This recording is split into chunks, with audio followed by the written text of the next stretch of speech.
FMTV, Haïm Corsia, le grand rabbin de France, et Shems Eddin Hafiz, le recteur de la Grande Mosquée de Paris, ont voulu lancer un appel à la paix. C'était un beau moment, ça, sur BFM. Regarde. Je veux aujourd'hui, qu'on n'importe pas ce conflit. Moi, je veux que Haïm reste mon frère à jamais.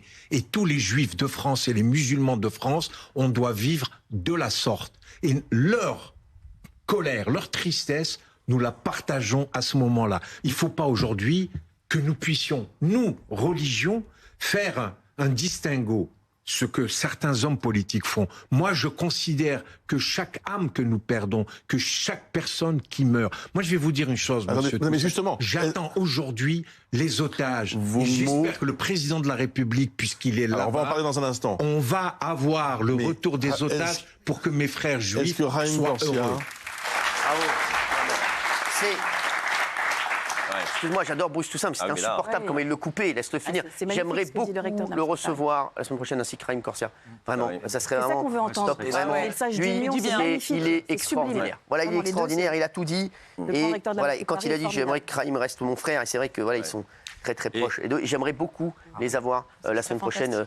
C'est deux garçons qui sont formidables, les deux. Et vraiment... Ça c'était un bon moment, mais couper, c'est insupportable. Oui. Cyril, la semaine dernière, je disais voilà pourquoi c'est important d'avoir un représentant. Alors, ça a été mal compris, mais c'est pas forcément un représentant qui représente tout le monde.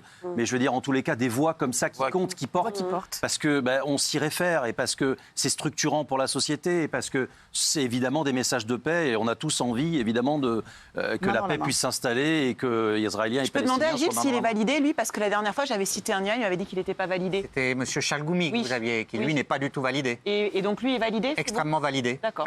Si c'est votre question, je réponds franchement. C'est M. Chalgoumi qui pose problème, on en a déjà parlé. Je signale que M. Chalgoumi, actuellement, il n'est plus en France parce qu'il a été menacé ces dernières heures. Non, mais j'ai jamais légitimé les menaces à son encontre. J'apporte un élément d'information. Mais là, vous me faites un procès d'intention, mon cher Cardoz. Non. Là, je n'ai jamais validé les menaces et je suis pour la protection absolue de M. Chalgoumi. Je dis simplement qu'il n'est pas une voix qui représente les musulmans de France. Il n'a jamais été. J'ajoute au débat que malheureusement, il a dû quitter la France ces dernières heures parce qu'il est menacé. Il apporte une info. Voilà. C'est extrêmement malheureux, effectivement. Mais je voulais avoir cette info pour ce... Non, pour savoir justement si il n'était pas à la solde du pouvoir de Darmanin comme... Mais c'est que mon avis, c'est uniquement mon avis. Voilà. C'est mieux que moi je sais pas. Donc... En tout cas, on espère l'avoir la semaine prochaine. Un grand moment d'humanité. Merci, c'est bon. Hier, la une de Charlie Hebdo a fait énormément réagir. Ils ont décidé de se moquer de la NUPES et de leur prise d'opposition, en particulier Jean-Luc Mélenchon. Regardez, ça a fait énormément parler cette une. La NUPES, une prison à ciel ouvert. Sortez-nous de là. Qu'est-ce que vous en pensez? C'est l'humour Charlie. Ah, ouais, c'est Charlie. Bah oui, c'est du Charlie. Moi, je trouve que c'est plutôt drôle, mais bon. J'ai ri. Ah oui? J'ai ri. Ça se voit. Non, maintenant, non, parce qu'elle a deuxième fois, lui, il est venu à quoi? J'ai ri. J'ai ri, oui, j'ai ri. Mais ça m'a fait rire, donc je ne vais pas dire maintenant. Est-ce qu'il y en a qui n'aiment pas? Non, moi j'aime. Non, voilà. Très bien, merci. Vous avez vu que l'influenceuse Maëva Guénam, qui s'est exprimée plusieurs fois en soutien aux Palestiniens face à la riposte de l'armée israélienne, a décidé de rompre son contrat avec Magali Berda, puisque l'agente d'influenceur rappelle régulièrement son soutien aux Israéliens depuis les attaques terroristes du Hamas. Est-ce que vous voulez réagir là-dessus? Est-ce que quelqu'un peut réagir? Ou quelqu'un, oui, c'est vous le placé.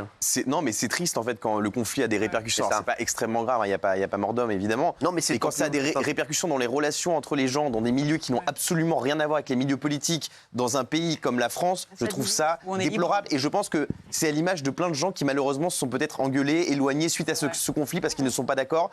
Et je trouve que voilà, au lieu de se diviser, on devrait tous se réunir et au moins être d'accord pour la paix. Et là, c'est d'une tristesse absolue, je trouve. Absolument. Vous trouvez, oui, Gilles? Je suis pas d'accord. Encore une fois, et je ne prends pas parti du tout entre les deux personnes, mais quand on fait passer sa morale, ses convictions avant un contrat économique, parce que là, on se sent profondément proche du mouvement palestinien, je trouve que c'est honorable. On estime qu'on ne peut plus travailler dans une certaine condition, on le dit et on rompt. Moi, je trouve que c'est honorable. Parce qu'on n'est pas d'accord. Là, c'est un vrai débat. Mais non, c'est pas parce qu'on n'est pas d'accord avec quelqu'un qu'on ne doit plus le fréquenter, plus lui parler, plus lui dire bonjour. Au contraire, on devrait être amis et proches des gens, y compris ceux qui ne pensent pas la même chose que nous. Sinon, tout le monde va se diviser, Gilles. C'est la fin de la société. Là, c'est elles rompt un contrat. Non, mais si elles sont amies aussi, mais en quoi elle est en désaccord sur ce qu'a dit Magali, qui en l'occurrence est de dire que le Hamas a fait du terrorisme et a tué des femmes et des enfants? En quoi ça peut heurter les convictions de Maëva Guénam? Elle ne dit pas « je suis contre le peuple palestinien », en tout cas, ou je n'ai pas vu en tout cas Magali Berda dire ça. Donc je ne comprends pas en quoi ça pourrait la heurter de dire ce qu'a fait le Hamas le 7 octobre, c'est un acte de terrorisme, c'est de la barbarie. Je ne dis pas que je suis d'accord avec Maëva Guénam, ce qu'elle dit, je dis que je suis d'accord avec ce qu'elle fait. Si on se sent en désaccord... Excusez-moi, mon Gilou, mais on comprend rien en fait à ce que vous dites. Excusez-moi, Jean-Mi, t'es pas d'accord. Elle a raison de rompre le contrat. Mais à chaque fois, maintenant, c'est devenu ton truc. Le conflit entre Israël et la Palestine ne date pas il y a 15 jours, 3 semaines. Donc à ce moment-là, il fallait qu'elle ne fasse Exactement. Elle était au mariage de Magali en Israël. Si la moralité passait avant les contrats, il fallait qu'elle ne signe jamais avec Magali à ce moment-là. Et sans mépriser personne, parce que nous non plus, on n'est pas des spécialistes. Je pense que ni l'une ni l'autre ne sont des spécialistes du conflit, donc on ne peut pas s'empêcher. Même les spécialistes. Non, mais on ne peut pas s'empêcher de penser à des clichés qui sont horribles, mais en fait, on en vient à les juifs contre les musulmans, parce que Magali Berda est juive, parce que Maëva Guénem est musulmane, et ça crée des tensions. Il y a Raymond qui est énervé. Non, je suis pas énervé, mais c'est pas d'hier que Magali Berda est juive, et c'est pas d'hier que Maëva Guénem est musulmane. Donc pourquoi il s'énerve maintenant ? Là, en ce moment, on n'arrête pas de voir des gens qui disent « Ouais, faut t'engager pour la Palestine, faut t'engager ». Bien sûr qu'on est engagé depuis la Palestine d'un conflit de 70 ans. Bien sûr qu'on veut que ça s'arrête. Moi, je suis content quand je vois un imam et quand je vois un rabbin sur un plateau de télé prôner la paix. Bien sûr que je suis heureux, mais je veux plus. Je veux qu'on règle ce conflit et qu'on arrête d'envoyer des bombes et qu'on arrête d'avoir des attentats du Hamas, que les gens disent bien que le Hamas, c'est une organisation terroriste. Il n'y a pas à transiger là-dessus, c'est clair, net et précis. Et qu'on dise aussi, maintenant, on arrête les bombardements. Mais de voir Magali, Berda et trucs, ils ont pris de l'oseille pendant des années ensemble et ils se réveillent un matin, il y a la guerre en Palestine, il y a des bombes en Palestine. Mais les mecs, il y a la guerre en Ukraine, il y a la guerre partout dans le monde, ça vous fait rien du tout. Et là, on fait Palestine. Alors évidemment, viens, on arrête le conflit. Viens, on arrête ce putain de conflit. Et on arrête de dire, oui, on va faire la paix. Oui, peut-être qu'on fera la paix. On va mettre un imam, un rabbin sur un plateau et on va discuter. Non, c'est bon. Et l'autre, ils nous font leur cinéma. Là, on se parle plus. Mais Magali Berda, elle est juive depuis combien de temps ? Tu faisais de l'oseille avec elle avant, ça te dérangeait pas. Et là, maintenant, ça te dérange. Et on voit des messages de partout. Palestine. Oui, on soutient la Palestine et c'est pas négociable. Et on veut pas que les Palestiniens, les civils, se fassent bombarder gratuitement. Absolument. 2 millions de gens à qui on dit sauvez-vous. Mais on sauver où ? On n'est pas cons. Ils vont pas se sauver. Et même, ils ne veulent pas se sauver. Ils veulent rester en Palestine. Ils ne veulent pas se sauver. Que ce soit clair. Moi, les trucs comme ça me fait rire et ça m'énerve. C'est des chiffons, ça, pour moi. Pour moi, c'est des chiffonniers, ça. Ça n'importe quoi. Alors, Valérie. N'importe quoi. Non, et puis, par ailleurs, Maëva Guénam, je ne sais pas si... Je ne la connais pas, cette jeune fille, mais elle était il y a quelque temps au mariage, enfin cet été, au mariage de Magali Berda. Où ça ? En Israël. Mais bien sûr. Et là, le sort des Palestiniens, à ce moment-là, il y avait le conflit d'intérêts, il n'existait pas, ou il existait. Donc je ne comprends pas cette position-là maintenant. Des guerriers, des révolutionnaires. On a eu le Covid, ils ont tous laissé acheter du PQ, ils se sont enfermés chez eux, ils ont acheté de l'huile d'olive et de la moutarde. Et ça joue les révolutionnaires. Les mecs, vous ne savez pas de quoi vous parlez. Moi, je ne sais pas de quoi je parle. Moi, tu peux m'accuser. Non, tu peux m'accuser d'un truc qui est grave. Tu peux dire oui, tu soutiens pas, machin, ceci, cela. Tu peux m'accuser d'un truc, mais moi, j'ai pas attendu aujourd'hui pour savoir qu'il y avait des problèmes dans le monde. J'ai pas entendu aujourd'hui pour savoir qu'il y avait un conflit. Je vous l'ai dit l'autre fois, je me suis réveillé toute ma vie avec un conflit israélo-palestine. Et aujourd'hui, tu as des mecs qui t'envoient des messages. Ouais, tu sais ce que c'est la guerre, toi ? Mais tu sais ce que c'est, toi, la guerre ? Espèce de pauvre con, t'es resté enfermé chez toi avec du PQ. Qu'est-ce que tu viens me parler de guerre ? Arrêtez, il faut régler ça, en fait. On peut en parler sur les plateaux de télé partout. On peut inviter des gens, on peut prôner la paix. Mais ça va durer combien de temps ? On se met autour d'une table et les mecs, les dirigeants politiques, et on règle ça pour de vrai. On arrête de faire semblant. Bravo. Regarde, quand je vois ça, là, je me dis, mais on n'est pas sorti de la merde. Oui. Jacques, qu'est-ce que tu penses de ce que tu dis ? Non, mais je suis assez choqué par ce que tu dis, Gilles, parce que c'est placé... Tu es souvent choqué par ce que dit Gilles. Ouais, mais non, j'essaie de le dire calmement, mais c'est placer cette morale dans ta vie privée aujourd'hui, dans tes affaires, etc. On peut évidemment avoir des convictions, ça n'empêche pas d'être contre la personne qui est à côté de toi et d'essayer au contraire de tisser des liens, d'avoir une contradiction. Dialogue. Pour moi, c'est ça la vie. Je veux dire, je ne suis pas forcément d'accord avec tous les gens qui sont là autour de moi, mais j'adore le fait de pouvoir échanger, argumenter, et c'est ça qui fait qu'on se nourrit tous des uns et des autres. J'adore cette phrase qui est « il faut savoir penser contre soi-même ». Et ça, c'est exactement le contraire. On se sépare parce qu'en fait, on s'aperçoit qu'on appartient à deux mondes. Et ça, je trouve ça terrible. Je trouve que c'est un échec. C'est terrible parce qu'elles se connaissent. En plus, voilà, je ne savais pas qu'elles étaient au mariage l'une de l'autre. Enfin, je veux dire, bon, elles travaillent ensemble. Ouais, non, enfin, tu vois, bon, voilà. Et je trouve que cette logique qui consiste à vouloir se séparer alors qu'on n'est pas d'accord, non. On n'est pas d'accord, mais on en parle, on boit un café, on se met, et puis on décide qu'on ne parle plus de politique, et puis on continue à... Tu vois, enfin, je sais pas, ou un diabolo... Non, un thé mais surtout glacé. Quand on essaie d'analyser le point de rupture entre les deux... C'est le contraire de la société, en fait. C'est quoi le point de rupture, en fait ? Qu'est-ce qui fait que Maëva décide de quitter et de rompre un contrat avec Magali? C'est quoi, à ton avis? C'est tout simplement qu'elle estime Pourquoi? Parce qu'il y en a une qui est juive et l'autre qui est musulmane. Tu vois bien que c'est dramatique, justement. C'est tout ce qu'on ne veut pas. C'est les camps que j'avais parlé, les deux. C'est le traitement médiatique de ce conflit, notamment sur les réseaux sociaux, parce qu'elles émanent des réseaux sociaux, qui réduisent ce conflit à mettre un drapeau israélien ou mettre un drapeau palestinien. Sur les réseaux sociaux, et même le silence, t'es dans un bord aussi. Donc, voilà. Et quand t'es pour la paix, t'es dans un bord aussi. C'est ça qui est lamentable.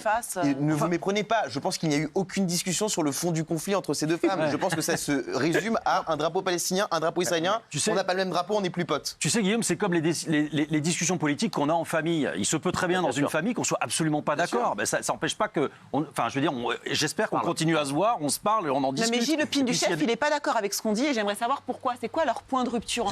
Il paraît que Topin du chef. Oui, voilà. Alors c'est quoi? Qu'est-ce qui a fait que Maëva s'est dit je ne peux plus travailler? C'est quoi la raison? C'est le drapeau.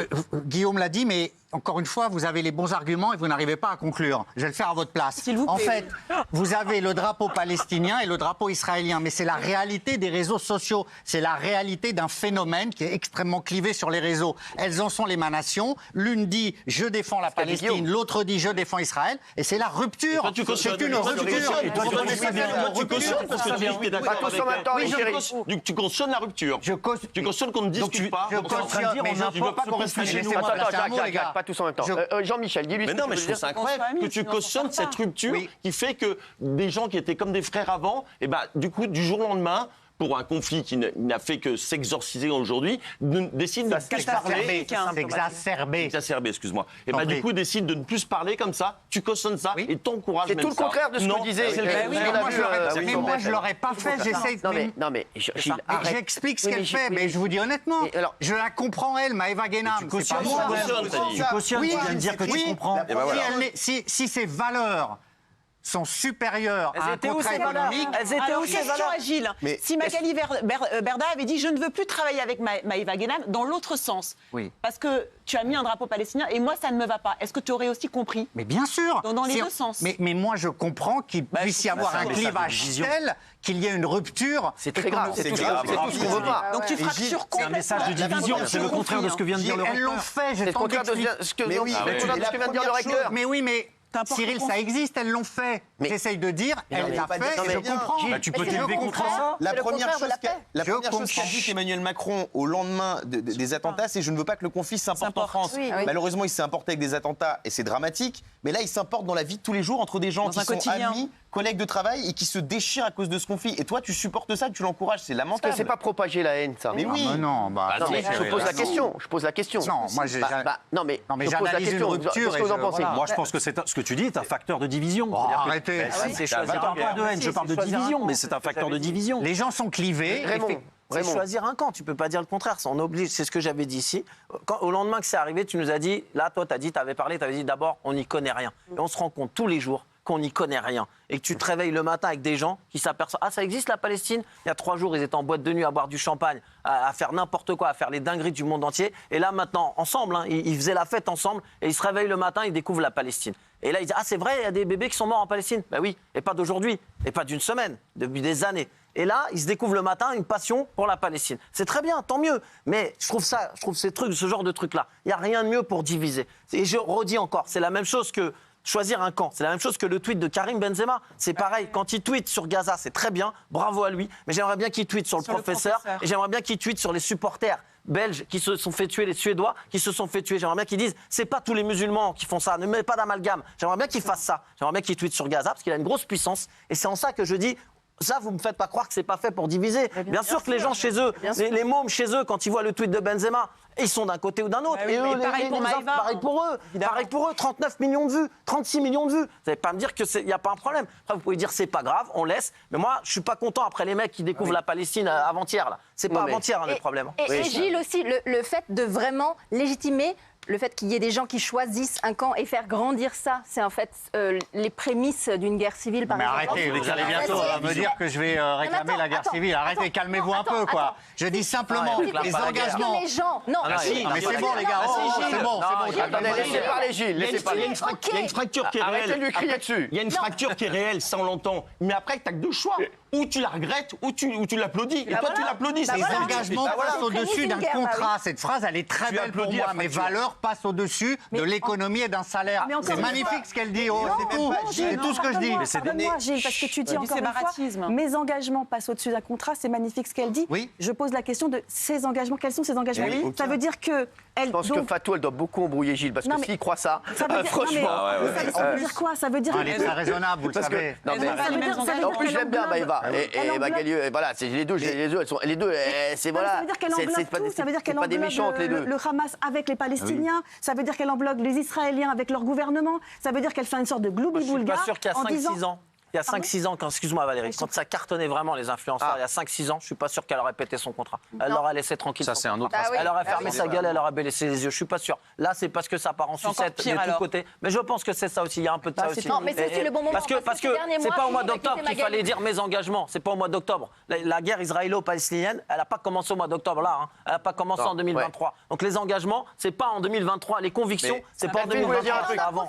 Elle en a juste profité parce que ça faisait un peu bien. Parce qu'il faut savoir que les personnalités chez Magali Berda, ça fait des mois qu'elles se bousculent pour sortir. Donc là, en plus, Maëva Guénam a pu faire un petit c'était un prétexte, c'était très bien pour elle. C'est comment le conflit s'importe dans la vraie vie, avec des gens qui n'ont rien à voir avec ça. Et surtout avec des gens comme Gilles qui valident le fait. On n'est pas dans les idées politiques, comme disait Jacques, on n'est pas là. On est zéro dialogue. Dans le racisme. On est dans quelqu'un qui s'appelle Berda, qui est juste la division. dans quelqu'un qui est musulmane et qui peut plus vous allez prendre la parole dans un instant, parce que c'est important que vous preniez la parole, parce que vous êtes payé.